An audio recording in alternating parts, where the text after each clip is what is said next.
She died and only she die. Anybody follow her die? Pastor follow her die. Pastor wife follow her die. Pastor children follow her die. Husband follow her die. Family people where that will be thinking that okay, you're going to put them in shame or something. They follow her die. To be only she die now. What are you thinking about society that you stay so long in a 12-year marriage that was abusive? Hey guys, welcome back to my channel. You see that thing that made me to go and do makeup? Like, I almost got blind. See, my eyes are very red. I've not been crying, no. I've not been crying. Eye pencil, eyeliner, whatever they call it. Where is it? I'm going to throw it away. This eyeliner, it almost got me blind. I was like, let me make a YouTube video today, and I said, okay, let me put on some makeup. I haven't done makeup in a long while now. In a pretty long while, somehow. Maybe 2 weeks. My makeup now is like 2 weeks. I do makeup. In the next 1 month, no makeup. Maybe I do one makeup again one day. In the next 1 month again, no makeup. So that's how my makeup is, and I feel like most of my makeup products have expired. I had to clean the first makeup that I did on my face because my eyes are turning red already. I almost got blind. Like, I don't know. I think that's eyeliner has expired. I think that's expired. So when I'm sweating, I had to turn off the fan because it was interfering with the microphone. But anyway, so today, can we stop being hypocrites, even if it's for once? Can we stop being hypocrites? So what I want to talk about, actually, this gospel artist that passed away, Osinachi, Nwachukwu, I think that's her name, that sang Ekweme. Everybody's being hypocritical and shouting, why didn't she leave? Why didn't she leave? Everybody's making it look like it's a norm for a married woman who is passing through an abusive marriage or an unhappy marriage. Is a norm for her to leave. It's not a norm for her to live in this part of the world.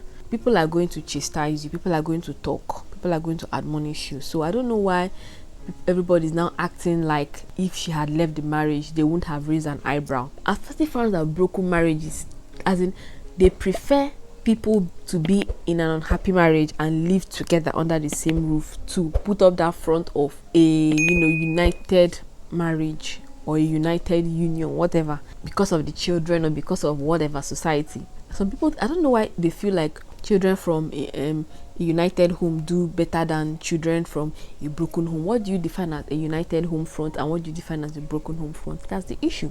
You cannot be in a marriage and every day father and mother are fighting and you think the children are going to be happy about it. When I look at social media and I look at everybody talking, even pastors now coming out to preach, she should have left, oh, he never preached about. Every day you people preach and say things like divorce is not an option. Divorce is not an option. Why do you say that? You say no matter what, try to make your marriage work. Like, they've forgotten that marriage is a union between two people. If one person is willing, the other person is unwilling, the willing partner cannot do much about it. And everybody's acting like she should have left. How would she have left the marriage? She's a minister in the church. She obviously will not be courageous enough to leave. See, if that woman had left that marriage, I'm sure people would raise eyebrows. Minister of God, she had left her marriage, blah blah blah blah blah. We don't even call her to minister in the church because they'll be like, what is she going to say? What is she singing about? She's from a broken marriage, so what is she going to tell the young ones? That kind of a thing. I don't know if you know Blessing CEO, that relationship counselor. Whenever that lady is giving relationship advice, people will start making even when she's saying something reasonable and something that makes sense, people will start saying things like relationship coach when you get relationship coach when you keep a marriage, like you have to keep your marriage against or it's not like a one person something. If it's a one person situation, I would say okay, so you couldn't even keep it, and at the end of the day you are coming to dish out advice, understand that kind of a thing. But even at that, it doesn't make sense. People gain experiences from failure as well, so people can fail at something and give you advice on that thing. Let's not stop acting like if she had left the marriage, it would have been like the normal thing, or nobody would have raised an eyebrow, or nobody would have said anything. People would have still talked, but that doesn't mean she had to stay. Like I always say, I don't know how people enjoy that situation. I don't know how. I feel like maybe it's people of the older generation. I don't know, because I can't really stay too long in an unhappy place, especially when I have a place of succor, a place of like I have a place where I can be happy. Basically, I have a place where I can be happy. another thing about leaving this marriage is, instead of us to start shouting about leaving marriage, is it possible for us to talk more about things that will assist women leave the marriages when they decide that it's time for them to leave? For example, childcare. Can we start making sure that these men are up to the task when it comes to childcare? Because most women are scared that if they leave, the man will stop, taking care of the children, especially the children. Some of them can't even survive on their own and manage on their own through family or friends or whatever before they can stand on their feet again. But the part the man plays in taking care of the children, many women are scared that they're going to lose out on that part. Can we start making sure, can the government start making sure that these things are put in place, instead of everybody shouting leave and go to where are they leaving to? If they leave and come to your house, would you accept them? So what is all this leave and go to where?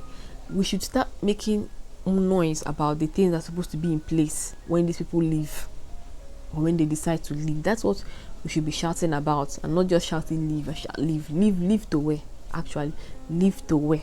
So when I just open social media, I just like, since this thing happened, I've been feeling indifferent about it. One, because I feel like she has money.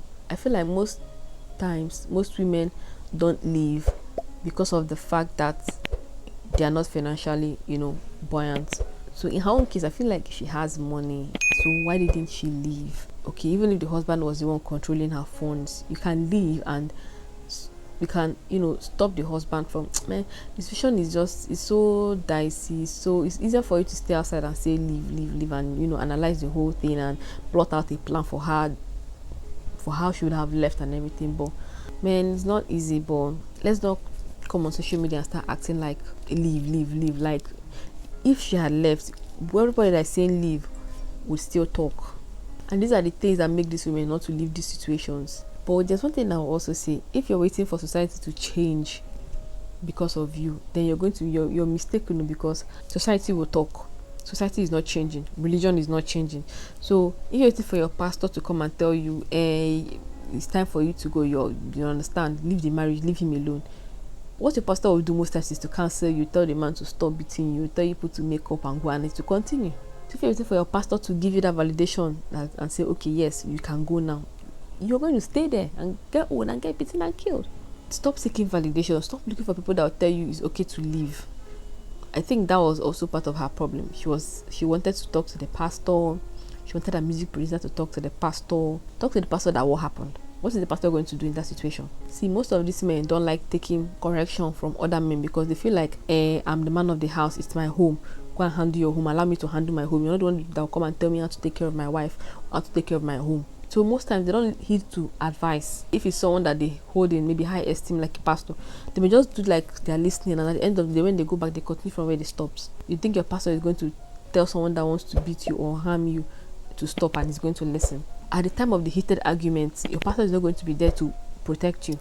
And sometimes this beating or whatever doesn't start from the beginning of the relationship. It stems from probably hate. Something along the line, hate has gotten into the relationship, resentment has gotten into the relationship due to one thing that's happened and another thing that's happened. And before you know, they start having heated arguments, and before you know, the man gets angry that you are arguing with him. He wants to just silence you. Why are you shouting when he's shouting? That kind of a thing. And that's how this thing starts. If that resentment and hate, if it's not, addressed, it's not going to stop. It will continue. And most times, that feeling doesn't stop. That resentment and hate that the couple tend to have for each other, it does not stop. Like, don't wait for people to cancel you. Don't wait for people to tell you, okay, you can go. Don't wait for people to tell the man to stop beating you. It's your life. She died, and only she die. Anybody follow her die? Pastor follow her die? Pastor wife follow her die? Pastor children follow her die? Husband follow her die? Family people that will be thinking that, okay, you're going to put them in shame or something, they follow her die? To be only she die now. At the end of the day, she died alone. So I don't know why we think so much about the society, so much so that you stay in an abusive relationship for how many years was that marriage again? Is it 10 years? I don't know how many years, but that marriage should be as long as 10 years old. Because I know the first child is about 12 years old. From what I saw online, that thing started from the beginning of the marriage, because we're talking about how he was maltreating her at pregnancy and so on and so forth. So that thing started from the beginning of the marriage. What are you thinking about society that you stay so long in a 12-year marriage that was abusive. How did she manage? Like, I don't know how these people manage these things, because I would just run mad. Like, especially someone of her status that later on start making money, like you would have managed to save your money, you know. I don't know, just know, like, well, I don't just like what people are doing online. Let's stop pretending and acting like if she had left the marriage, you wouldn't have raised an eyebrow, you wouldn't have done this one, the church wouldn't have said anything, everybody, pastor is not coming to talk, laga. Let's just stop it. Let's talk more about childcare, child support. Let's talk more about that, please, because this is the main issue. Childcare, child support, this is the main issue that makes women to stay, plus shame. But if you can tackle childcare, child support, more people can leave.